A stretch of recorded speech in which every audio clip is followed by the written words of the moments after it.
into tomorrow, and that's where our better rain chances will come into play. This is actually a live look from our new radar in southern Columbia County, so this is part of our First Alert radar network, and I think this is doing a pretty good job of showing what's actually hitting the ground here in the CS array. So some light rain across McDuffie County, possibly a few raindrops in southern Richmond County, but for the most part we are dry around the Bobby Jones Expressway and most of the Augusta Metro.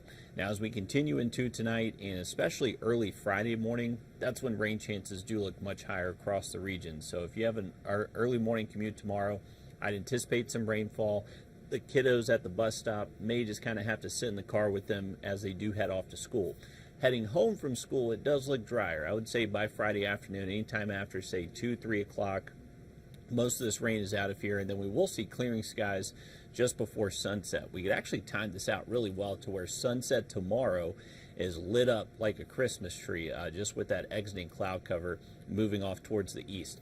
Saturday is looking perfect. We should see some beautiful conditions Saturday, mostly sunny. Temperatures will be just a little bit cooler than average. And then into Sunday, unfortunately, our pattern turns wet again. We should stay mostly dry at least through early morning Sunday, but by the afternoon and by around midday, I would say rain chances do start to ramp up. This is going to be our next system that does move across the region and brings us potentially even a little bit better shot to see some heavier rainfall throughout the day Sunday. This is a look at our rain totals that we're anticipating for the rest of tonight through Friday afternoon.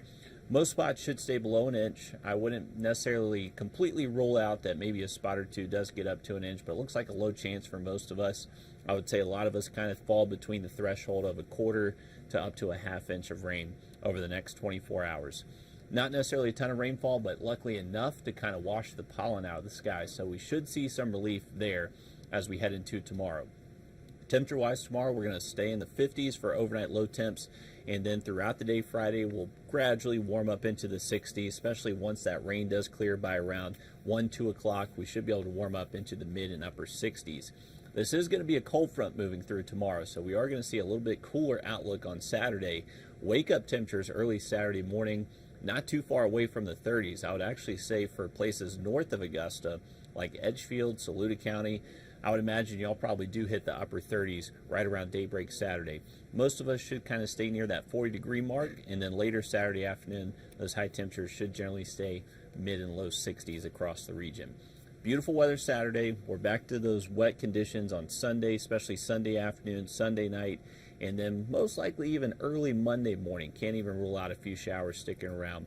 By Monday afternoon, we do look dry again, and then Tuesday through Thursday next week, we are going to see some pretty chilly high pressure move into the area to where we likely will have to worry about some freezes heading into next week. I know a lot of people have been complaining about the pollen lately. Luckily, with the rain moving in tonight and tomorrow, that will help lower our pollen count on Friday.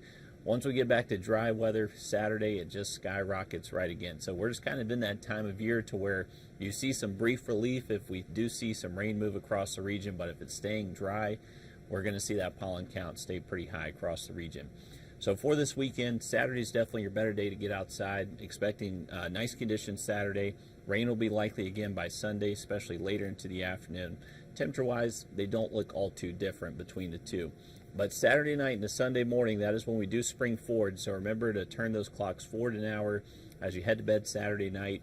The good news is about this time change, I know it's kind of tough, we lose an hour of sleep, but the good news about it is that we do get our sunsets much later into the day. So sunset will go from 6:30 tonight to 7:30 by Sunday evening. So this is going to be a big difference for us. Finally a good bit more daylight throughout the day, and then we're talking sunsets after 8 p.m. once we get past the month of April. So that is one good thing to look forward to, even though we do have we lose that hour of sleep with the spring forward. Something else to monitor. I mentioned next week we are looking cooler than average, and potentially we'll have to deal with a freeze or two. So unfortunately, this pattern change for us, it's really flipped, and it's going to stick around at least for the next week or so. Right now, next week, we're looking at Wednesday morning. That has the potential to be the coolest morning we see, to where we will have the potential for freezing conditions. So hopefully you haven't planted too much yet. I know a lot of our trees and shrubs, and I know my azaleas outside my house are already starting to bloom, so we are going to have to worry about that a little bit. We could see some flower drop from azaleas across the area if we do see those freezing temperatures next week. So just a heads up, We are not completely done with wintertime just yet. Here's a look at the 7-day forecast. Remember, rain tonight, tomorrow, and then Sunday again. Most of that rain Monday, just kind of confined to before lunchtime. Once we get past Monday next week, we do look to dry out Tuesday, Wednesday, Thursday. Just going to have to worry about that early morning freeze next Wednesday morning. But stay dry out there. We'll have another update for you coming up on News 12 at 11.